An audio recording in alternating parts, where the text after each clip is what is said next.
সরকারের ৩ মাস পূর্তি হলো, আপনি একজন সংসদ সদস্য নির্বাচিত হয়েছেন।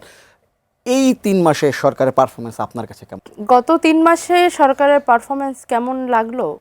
ভীষণ পারফরমেটিভ, যদি এক শব্দে ব্যাখ্যা করতে হয়, এক শব্দে বলতে হয়। এর বাইরে দেখুন, নতুন সরকার, অনেক বছর পর নির্বাচনের মাধ্যমে নির্বাচিত দলীয় সরকার, আশা আকাঙ্ক্ষা বা সত্যি কথা বলতে খুব উঁচু মাত্রায়, মানে আমার মনে হয় না সচেতনভাবে কেউ রেখেছে, কিন্তু খুব স্বাভাবিকভাবেই একটা চাওয়া পাওয়া তো জনগণের থাকেই। সেখান থেকে আমার মনে হয় যে সরকার খুব ভালো পারফর্ম দেখাচ্ছে, কিন্তু কতটা ভালো পারফর্ম করছে সেটা নিয়ে আলোচনা হতে পারে। যেমন ধরুন, হামের টিকা বাংলাদেশে পর্যাপ্ত আছে শুনছি, কিন্তু হাসপাতালগুলোর যে অবস্থা, শিশুদের নিয়ে পরিবাররা বাধ্য হচ্ছে বারান্দায় থাকতে, পর্যাপ্ত পরিমাণে শিশুদের জন্য আইসিইউ পাওয়া যাচ্ছে না, পর্যাপ্ত পরিমাণে এখানে যে ওদেরকে যে আলাদা আলাদা করে যে কেয়ারগুলো করা হয় সেগুলো পাওয়া যাচ্ছে না, কোয়ারেন্টাইন করার কোনো অবস্থা নেই। সর্বোপরি আরও একবার আমাদের খুব দুঃখজনক, খুব বেদনাদায়ক শিশু মৃত্যুর মধ্যে দিয়ে আমাদের দেখতে হলো যে বাংলাদেশের স্বাস্থ্যখাত আসলে কতটা খারাপ অবস্থায়। এখন স্বাস্থ্যখাত খারাপ হওয়ার জন্য নতুন সরকারকে দায় দিচ্ছি না, দোষ দিচ্ছি না, কিন্তু যে বিষয়টা সেটা হচ্ছে যে স্বাস্থ্য খাতের যে এই অবস্থা, এই ব্যাপারে সরকার অবগত ছিল, এই মানুষগুলো অবগত ছিল। বিষয়টা হচ্ছে সরকার ৩ মাসের মতো আচরণ করছে, কিন্তু আরও চমৎকার পারফর্ম হয়তো মানুষ আশা করেছিল, আমরা আশা করেছিলাম। কিন্তু অ্যাজ এ অপোজিশন আমরা সবসময় সহযোগিতাপূর্ণ থাকতে চাই সরকারের জন্য,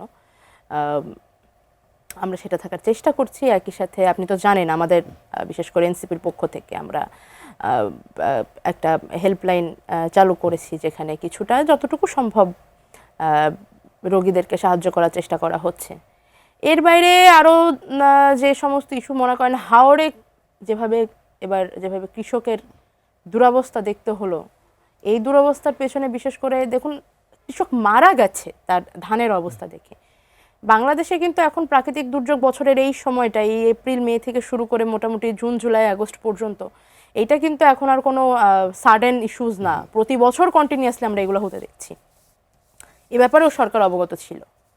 ওই যে বললাম যে ৩ মাস বয়সে একটি সরকার যেমন আচরণ করতে পারে, সরকার হয়তো তেমনটাই করছে, কিন্তু যেহেতু ৩বার দেশ চালিয়ে আসা একটি গভর্নমেন্ট, একটি দল যার ৩বার এর আগে গভর্নমেন্টে ছিল, এতজন এক্সপার্ট রয়েছে সেখানে, এত আশার বাণী, এত স্বপ্ন দেখানো, এত আকাঙ্ক্ষিত নির্বাচনের পর এত বিপুল ভোটে জয়ী হয়ে আসা নির্বাচিত একটি সরকারের কাছ থেকে মানুষ আরও অনেক চমৎকার পারফরমেন্স আশা করে।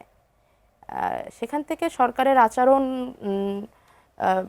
বিশেষ করে আমাদের প্রধানমন্ত্রী সাহেবের আচরণ বেশ পারফরমেটিভ, কিন্তু পারফরমেন্স মনে হয় একটু চমৎকার হতে পারত।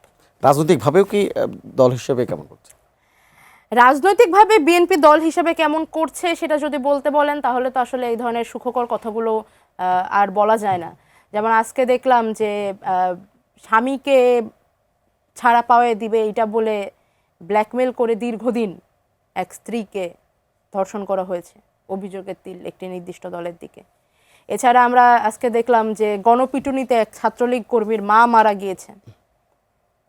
তারপর চাঁদাবাজির খবর। আর এইগুলো সব যদি বাদ দিয়ে দিই, একটি পয়েন্ট এখানে আমি একটু উল্লেখ করতে চাই, সেটা হচ্ছে আজকের খবর, খুব তাজা গরম গরম খবর।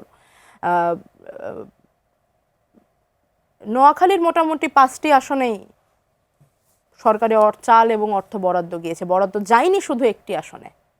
এখন অন্য কোনো কারণ আছে নাকি সেই একটি আসনে সরকার দলীয় এমপি নেই এই জন্য যায়নি, এটা তো খুব বেশি চোখে পড়ার মতো বিষয়। এর বাইরে চাঁদাবাজি, বিভিন্ন জায়গাতে বিভিন্ন ছত্রছায়ায় ঘটে যাওয়া অপরাধগুলো, এর দায় কি আসলে ঠিক সরকারকে দেওয়া যায় নাকি সরকারের, যেহেতু সরকারি দলের লোকজনের দিকে বারবার আঙুল উঠছে, আমি মনে করি সরকার এদিকটাতেও একটু নজর দিতে পারে।